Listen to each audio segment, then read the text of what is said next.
Tuan Yang Dipertua, soalan saya soalan ke-7. Menteri. Terima kasih Tuan Yang Dipertua. Terima kasih Yang Berhormat Rasa atas soalan yang dikemukakan. Tuan Dipertua, murid berkeperluan pendidikan khas yang mengikuti program pendidikan khas integrasi ataupun PPKI di sekolah kebangsaan dan sekolah jenis kebangsaan mengikuti kurikulum sedia ada, iaitu kurikulum standard sekolah rendah dan juga kurikulum standard sekolah rendah pendidikan khas. Manakala pengajaran dan pembelajaran MPPK murid berkeperluan pendidikan khas di program pendidikan inklusif akan menggunakan kurikulum standard sekolah rendah dalam kelas yang sama dengan rakan tipikal mereka yang lain. Kurikulum standard sekolah rendah pendidikan khas pula menawarkan pakej mata pelajaran yang disesuaikan. Contohnya mata pelajaran Bahasa Melayu Suayan untuk MPPK ketidakupayaan pendengaran. Aspek Suayan adalah meliputi keperluan penggunaan bahasa isyarat disebabkan mereka tidak boleh mendengar dan juga bertutur.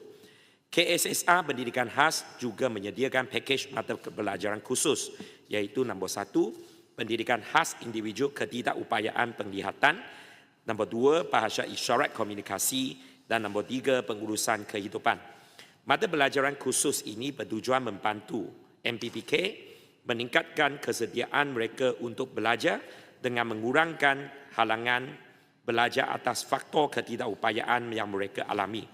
Pada ketika ini, dokumen standard kurikulum dan pentaksiran, kurikulum standard sekolah rendah dan kurikulum standard sekolah rendah pendidikan khas disediakan dalam bahasa Melayu. Untuk maklumat ahli yang berhormat, pihak KPM memahami keperluan menyediakan sokongan bahasa ibunda yang mempunyai nilai penting dalam perkembangan komunikasi, emosi dan juga identiti MPPK. Walaupun kurikulum sedia ada, iaitu KSSA dan juga KSSA Pendidikan Khas, di sekolah jenis kebangsaan menggunakan dokumen kurikulum yang sama seperti di sekolah kebangsaan, guru boleh mengintegrasikan penggunaan bahasa ibunda dalam pelbagai aktiviti pembelajaran di dalam dan di luar bilik darjah mengikut bahasa ibunda dan bahasa pengantar masing-masing. Bagi mempertingkatkan pelaksanaan dan memudahkan PTP guru dan juga memperkasakan bahasa ibunda murid berkeperluan pendidikan khas ini, kurikulum persekolahan tahun 2027, iaitu pada tahun hadapan, akan menawarkan mata pelajaran bahasa Cina dan bahasa Tamil khusus untuk murid berkeperluan pendidikan khas. Selain itu, dokumen kurikulum persekolahan 2027 bagi 3 mata pelajaran khusus yang saya sebut tadi, iaitu pendidikan asas individu ketidakupayaan penglihatan, bahasa isyarat Malaysia dan juga pengurusan kehidupan juga disediakan dalam 3 bahasa supaya ia boleh digunakan mengikut bahasa pengantar di sekolah. Sekian, terima kasih. Rasa. Terima kasih kepada Yang Berhormat Tuan Yang Dipertua. Terima kasih kepada Yang Berhormat Timbalan Menteri KPM yang telah memberikan satu jawapan yang saya rasa sangat bermakna, khasnya untuk mereka yang terlibat di SJKC dan SJKT.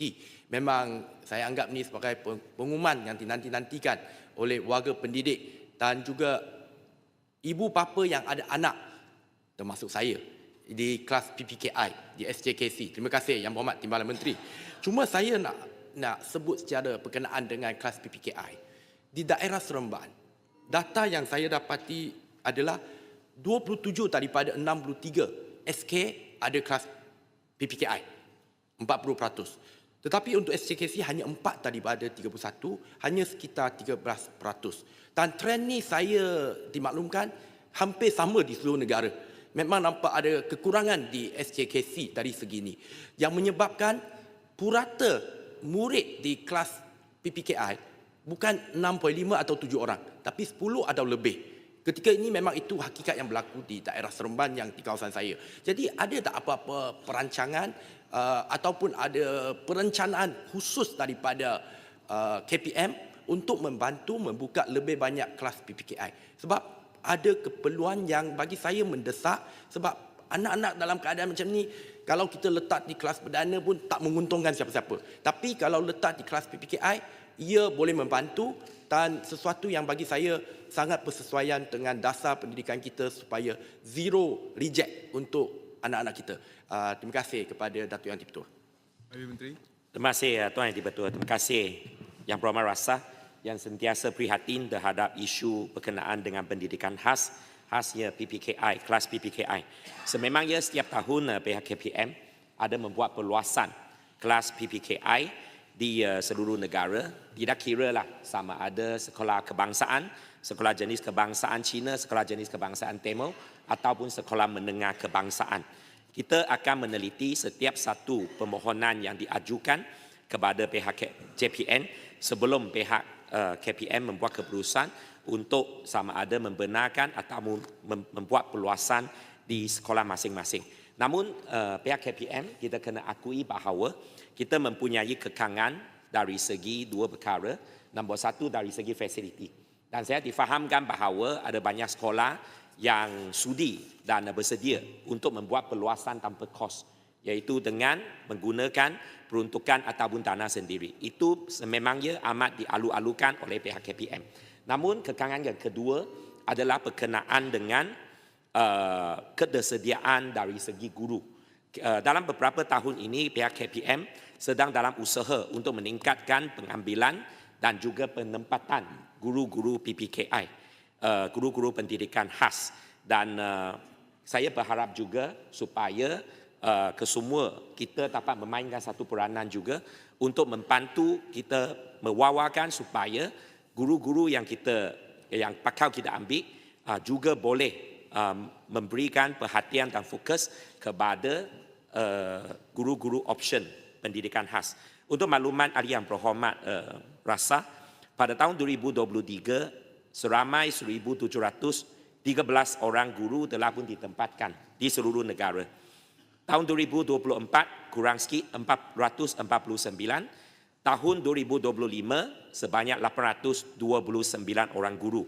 Dan pada tahun ini, tahun 2026, pihak KPM dalam usaha untuk memperkasakan pendidikan khas, kita akan menggerakkan lagi dan melantik 533 orang guru pendidikan khas yang sebelum ini diklasifikasikan ataupun dikategorikan sebagai calon simpanan bagi pendidikan khas oleh Suruhanjaya Perkhidmatan Pendidikan. Kita akan gerakkan dan tempatkan 533 orang ini supaya ia dapat ditempatkan ke sekolah masing-masing. Namun ada cabaran juga untuk kelas-kelas PPKI di HKC yang mana kita masih dalam usaha untuk memastikan kita dapat satu talent pool yang lebih besar bagi kita menyediakan guru yang mencukupi bagi kelas-kelas PPKI yang bakal diperluaskan itu. Terima kasih Tuan Yang di-Pertua. Terima kasih. Saya jemput Kuala Kedah. Terima kasih Tuan Yang di-Pertua. Terima kasih kepada Yang Berhormat Menteri. Soalan tambahan saya adalah merujuk kepada perancangan kurikulum persekolahan 2027, KP 2027. Adakah elemen pengukuhan bahasa ibunda bagi murid berkeperluan pendidikan khas MBPK ini diintegrasikan secara formal dalam struktur kurikulum baharu tersebut, dan bagaimana pula kementerian bercadang untuk mengimbangi antara pemerkasaan bahasa ibunda dengan keperluan penguasaan bahasa Melayu sebagai bahasa kebangsaan dalam kalangan murid berkeperluan khas. Sekian, terima kasih. Habis Menteri. Terima kasih Yang Berhormat dari Yang Berhormat Kuala Kedah. Berkenaan dengan kurikulum persekolahan 2027, tadi sempat saya menjawab bahawa demi untuk memperkukuhkan kedudukan dan juga pembelajaran bahasa ibunda oleh anak-anak kita khasnya dari aliran sekolah HKC dan HKT, maka bahasa Cina dan bahasa Tamil akan ditawarkan sebagai satu mata pelajaran bagi murid-murid MPPK ini. Pada masa yang sama, untuk bahasa Melayu dan bahasa Inggeris, sememangnya sepanjang masa ini, kedua-dua mata pelajaran ini telah pun ditawarkan. Dan dalam KP 2027, selain daripada bahasa Melayu, bahasa Inggeris, dan tadi saya sebut bahasa Cina dan juga bahasa Tamil, mata pelajaran lain yang akan ditawarkan termasuk matematik, pendidikan moral, pendidikan jasmani, pendidikan Islam, alam dan manusia, pembelajaran bersepadu, bahasa Arab, dan juga pendidikan khas individu ketidakupayaan penglihatan, dan juga dua mata pelajaran khusus yang saya sebut tadi, iaitu iaitu bahasa isyarat, komunikasi serta pengurusan kehidupan. Dan begitulah mata pelajaran yang ditawarkan, dan kita pastikan bahawa peluang pembelajaran bahasa ibunda itu dapat diperkasakan, dan pada masa yang sama kedudukan ataupun pembelajaran bahasa Melayu dan juga bahasa Inggeris juga diberikan pendekatan dan juga fokus. Terima kasih Tuan Yang di-Pertua. Terima kasih Yang Berhormat Menteri. Seterusnya saya jemput